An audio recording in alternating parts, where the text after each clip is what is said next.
संध्याकाळी चहासोबत काहीतरी चटपटीत बनवायचं असेल तर ब्रेडपासून ही मस्त रेसिपी तुम्ही बनवू शकता। तर इथे मी ब्रेड घेतलेत। बटाटे इथे मी आधीच शिजवून सोलून कुस्करून ठेवले होते। 2 मध्यम आकाराचे बटाटे इथे मी घेतले होते। यामध्ये बारीक चिरलेला कांदा घालायचा आहे, भरपूर बारीक चिरलेली कोथिंबीर घातली आहे। यानंतर अर्धा चमचा धने जिरे पूड घातली, अर्धा चमचा चाट मसाला घातला आहे, पाव चमचा गरम मसाला घातला, चवीप्रमाणे लाल तिखट घालायचं आहे, चवीप्रमाणे मीठ घातलं आहे।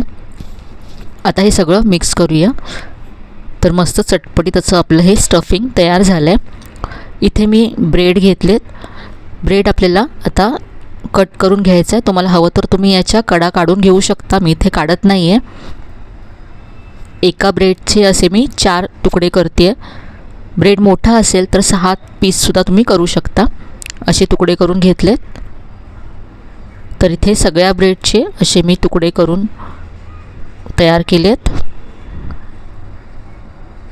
आता यातला एक असा तुकडा घ्यायचा आहे आणि यावरती तयार केलं स्टफिंग पसरवायचं आहे।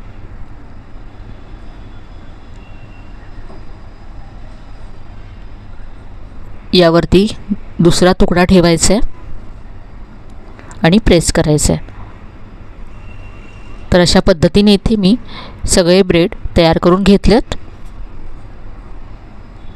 आता आपण पीठ तयार करूया। तर इथे मी अर्धा कप बेसन घेतलं आहे। यामध्ये चवीप्रमाणे मीठ घालायचं आहे, पाव चमचा हळद घातली आहे, अर्धा चमचा ओवा घातला आहे, चवीप्रमाणे लाल तिखट घातलं।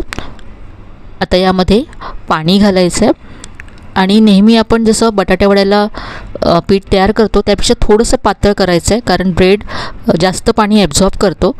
त्यामुळे पाहू शकता हे असं आहे पीठ। यामध्ये बारीक चिरलेली कोथिंबीर घालते, दिसायला रेसिपी छान दिसते यामुळे। इथे मी गॅसवरती पॅन गरम करत ठेवला आहे। यामध्ये 2 ते 3 चमचे तेल घातलं आहे। आता हे ब्रेडचे पीस या पिठामध्ये घोळवून आपल्याला पॅनमध्ये सोडायचे आहेत। हे तुम्ही डीप फ्रायसुद्धा करू शकता, पण मी आज कमी तेलामध्ये ही रेसिपी बनवते म्हणून मी हे शॅलो फ्राय करून घेणार आहे। आपण जे नेहमी ब्रेड पॅटीज बनवतो किंवा ब्रेड पकोडा बनवतो ते खूपच ऑइली होतात, खूप तेल ॲब्झॉर्ब करतात, पण हे कमी तेलामध्ये खूप मस्त असे ब्रेड पॅटीज तयार होतात।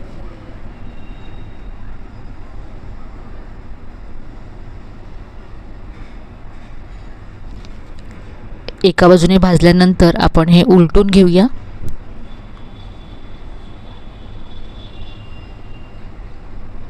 अगदी झटपट हे तयार होतात। तुम्ही जर बटाटे आधी उकडून ठेवले तर 10 मिनिटांमध्ये ही रेसिपी तयार होऊ शकते।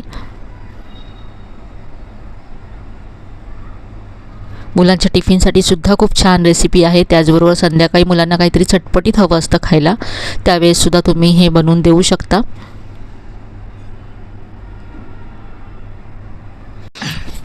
हे मी आता असे कडेने सुद्धा फ्राय करून घेते। तर सगळीकडून फिरवून असे फ्राय करायचे आहेत।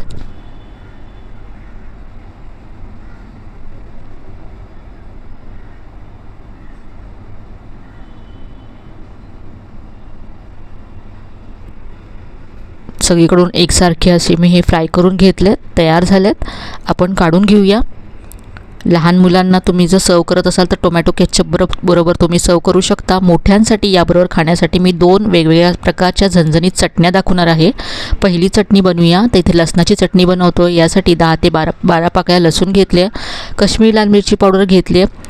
यामध्ये आपण लसूण घालतोय तर लसणाचाच तिखटपणा यामध्ये खूप असतो, त्यामुळे इथे काश्मीरी लाल मिरची पावडर घ्यायची आहे।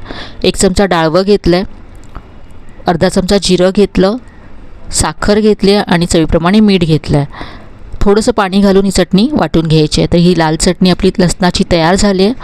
आता आपण हिरवी चटणी बनवूया। तर इथे मी पुदिना घेतला आहे, कोथिंबीर घेतली आहे, 1 चमचा डाळवं घ्यायचं आहे, चवीप्रमाणे मीठ घ्यायचं आहे, पाव चमचा काळं मीठ घातलं आहे, 2 हिरव्या मिरच्या घातल्यात, थोडंसं आलं घातलं आणि पाणी घालून ही चटणी वाटून घेतली आहे।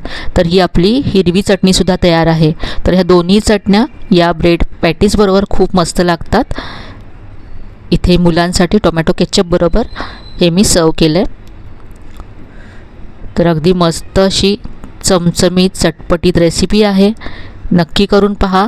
अजिबात हे ऑइली होत नाहीत. तर आजची ही रेसिपी तुम्हाला नक्कीच आवडली असेल. रेसिपी आवडली असेल तर कमेंटमध्ये नक्की कळवा. रेसिपी आवडली असेल तर व्हिडिओला लाईक करा, शेअर करा. चॅनलला अजून सबस्क्राईब केलं नसेल तर नक्की सबस्क्राईब करा. चला तर मग पुन्हा भेटूया अशा छान छान आणि नवीन नवीन रेसिपीसह. तोपर्यंत धन्यवाद.